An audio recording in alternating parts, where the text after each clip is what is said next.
লক্ষ্মী ছেড়ে যায়, ওই জন্য 7 বছর বয়সে বিয়ে দিতে হতো। এটা ত্রেতা যুগের সিস্টেম, নিয়ম পদ্ধতি। তাহলে রামের বয়স 11, সীতার বয়স 7। বেশ, এইবার সেই যুগে মা এই জানাটা টিউবলাইট ছিল না, শুভকর্ম যা হতো প্রদীপ প্রজ্বলিত করে, প্রদীপের দ্বারা সবকিছু হতো। আর সেই যুগে মায়েদের সায়া ছিল না, ব্লাউজ ছিল না, একটা পট্টবস্ত্র বুকে বেঁধে নিতেন আর একটা শাড়ি পরতেন। ধর্মীয় সিরিয়ালগুলো দেখবেন টিভিতে, পেয়ে যাবেন। টিভিতে ধর্মীয় সিরিয়ালগুলো দেখবেন, পেয়ে যাবেন। এটা ত্রেতা যুগের ঘটনা। আর পুরুষদের আসতে ভাইয়া, পুরুষদের মা জাঙ্গিয়া আন্ডার প্যান্ট গেঞ্জি ছিল না, সেফ একটা ধুতি। যাই হোক, রামচন্দ্র একটা ধুতি, মা সীতা একটা শাড়ি। এই হলো বিয়ের সাজ। শুভক্ষণে শুভ দিনে বিয়ে শুরু হয়েছিল। আসতে দাঁড়া, জিজ্ঞাসা করেন, জিজ্ঞাসা করেন। ও মায়েরা, এদিকে বিয়ে টিয়ে হলে উলুধ্বনি সংকেত ধ্বনি করে টরে করে তো, তাহলে এটা করবেন মা। রাম সীতার বিয়ে হয়েছে তো নাকি? শুভক্ষণে শুভ দিনে, শুভক্ষণে শুভ দিনে, শুভ তিথি হেরি, শুভক্ষণে শুভ তিথি হেরি, শুভক্ষণে শুভ দিনে, শুভ তিথি হেরি, শুভ দিনে শুভক্ষণে শুভ তিথি হেরি।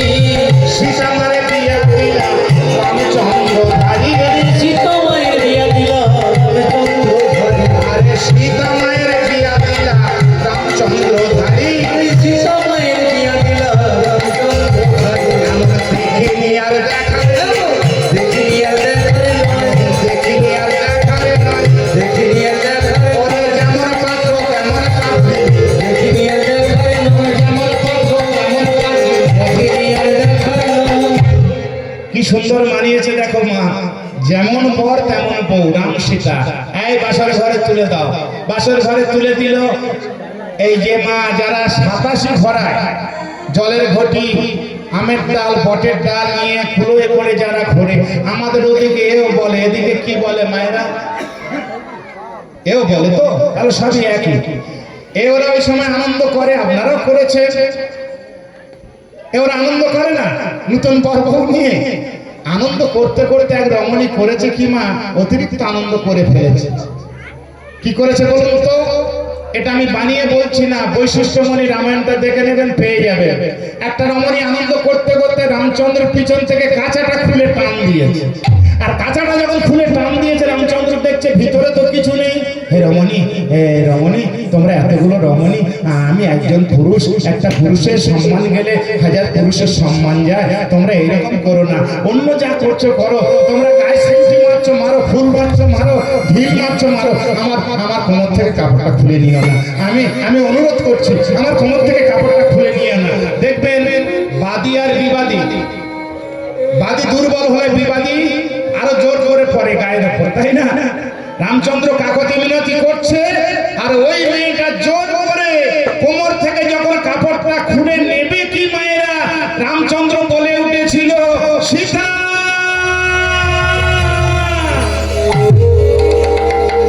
সীতা মা ফু দিয়ে প্রদীপটা লিভিয়ে দিয়েছিল, যা হবে অন্ধকারে হোক। তখন রামচন্দ্র বলেছিল, সীতা তুমি আজ হতে আমার অর্ধাঙ্গিনী। এই অর্ধাঙ্গিনী কথাটা সেদিন থেকে সৃষ্টি হয়েছে। তুমি আমার অর্ধেক সম্মান বাঁচালে, তুমি আমার অর্ধাঙ্গিনী। আর ওই মেয়েগুলি হেসে একজন আরেকজনের গায়ের উপরে পড়ছে রামচন্দ্র উলঙ্গ অবস্থা দেখে। তখন রামচন্দ্র বলছে, রমণী, হে রমণী, একটা কথা জেনে রাখো, জন্মালে মৃত্যু এড়াবারে নয়। ঋণ করলে সুস্থ হয়, কাঁদালে কাঁদতে হয়, ঠকালে ঠকতে হয়। আজকে তোমরা রাতের বেলা অন্ধকারে আমার কোমর থেকে কাপড় খুলে নিয়ে তোমরা খিলখিল করে হাসছো, অট্ট হাসি হাসছো। জেনে রাখো, আগামী কাপড় যুগে আমি হব কৃষ্ণ, তোমরা হবে গোপী। সেই দিন রাতের বেলা নয়, সেই দিন অন্ধকারে নয়, দুপুর বেলা, মধ্যাহ্নকাল, প্রকাশ্যে দিনের বেলা তোমাদের কোমর থেকে কাপড় খুলে নিয়ে আমি সারা জগৎবাসীকে দেখিয়ে দেব, ঠকালে ঠকতে হয়, কাঁদালে কাঁদতে হয়।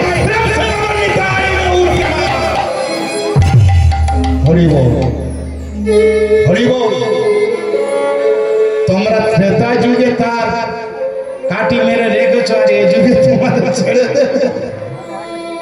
ভগবান বাবা মেয়েদের কাপড়ে হাত দেয়নি জানেন, পবনকে ডেকেছিল, পবন দেখতে ও বায়ু প্রভাবে গাছের ডালে কাপড়গুলি বাঁধিয়ে দিয়েছে। ছবিতে মিলিয়ে দেখবেন আমার কথাগুলি।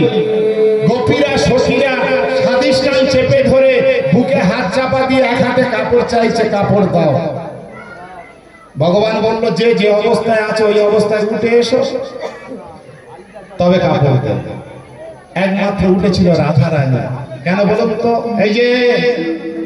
এই যে মাধব, তোমার সৃষ্টির দেহ, আমার কথায় কি আছে অঙ্গ প্রত্যঙ্গ সবই তুমি জানো।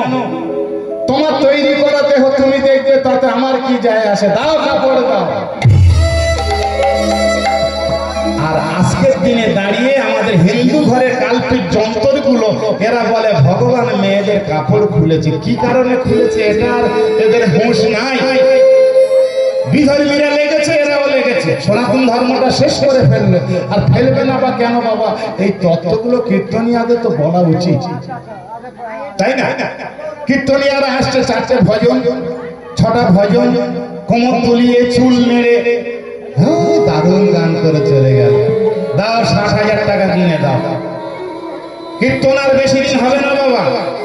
আপনারা এখানে যারা বসে আছেন, আমি আপনাদের পায়ের নখের যোগ্যতা নয়, কারণ আমি 2টো পালা মুখস্থ করে করে খাচ্ছি। আর আপনারা বছরে বহু কীর্তনের মুখে কীর্তন শ্রবণ করেন। আপনাদের জ্ঞান দেওয়ার মতো আমার বাবার শাস্ত্র নেই। আলোচনা করছি, কীর্তন আর বেশি দিন হবে না। কেন বলুন তো? সরকার থেকে বন্ধ করে দেবে। সরকারে বাবার শাস্ত্র নেই, কীর্তন বন্ধ করে। বন্ধ হবে আমাদের মতো এই ছেঁচড়া কীর্তনিয়াদের জন্য। মানুষ কেরালায় খেটে টাকা এনে চাঁদা দিয়ে হরিবাসর চালাচ্ছে, কলা কচু বিক্রি করে হরিবাসর চালাচ্ছে। আর আমাদের মতো চিটিংবাজ বলে আমরা বলছি 60-70 টাকা না দিলে যাব না। আমাদের মধ্যে জ্ঞানের কথা শুনে কোনো লাভ আছে? মানুষের গলা টিপে নিচ্ছে। এবার যে ছেলে কটা কমিটি, ওরা কি করবে? একটা দলের টাকা কম পড়েছে, কোনো উপায় না পেয়ে বললো চল ওই মন্ডলদের পুকুরটা রাতের বেলা চুরি করে জাল দিই, নইলে টাকা মেকআপ করবি কি করে? তাহলে আমরা জ্ঞান দিতে আসছি না ডাকাতি শেখাতে আসছি? তাই আমি আমাদের পায়ে ধরে বলে দেব, এই চিটিংবাজগুলো যারা 60-70 টাকার কমে আসে না, কেউ এসে বলে যাচ্ছে ভগবান অসুর, কেউ বলছে গৌরহরির জন্মের ঠিক নেই, কেউ কবিরাজি করে টাকা নিয়ে চলে যাচ্ছে, এদেরকে 2 বছর আপনারা বন্ধ দিন। নাড়ার গড়া রস কোথায় যায়? বেড়ার গড়ায়। কেন? ওরা আপনাদের কাছে ফোন করবে। এখন আপনারা ফোন করলে, ছোটখাটো বাসরের কথা বললে ওরা ফোন ধরে না, এত বড় মানুষ হয়ে গেছে। আর 2 বছর যদি না আনা হয়, ওরা ফোন করে বলবে দাদা হরিবাসর আর চলে না। বলে হ্যাঁ চলে, তোমাদের মতো মানুষদের আর অত টাকাতে আনতে পারি না। বলে যা দাও দেবে। এখন আমরা কি মানুষ নয়? সবে সালারা মানুষ হলো।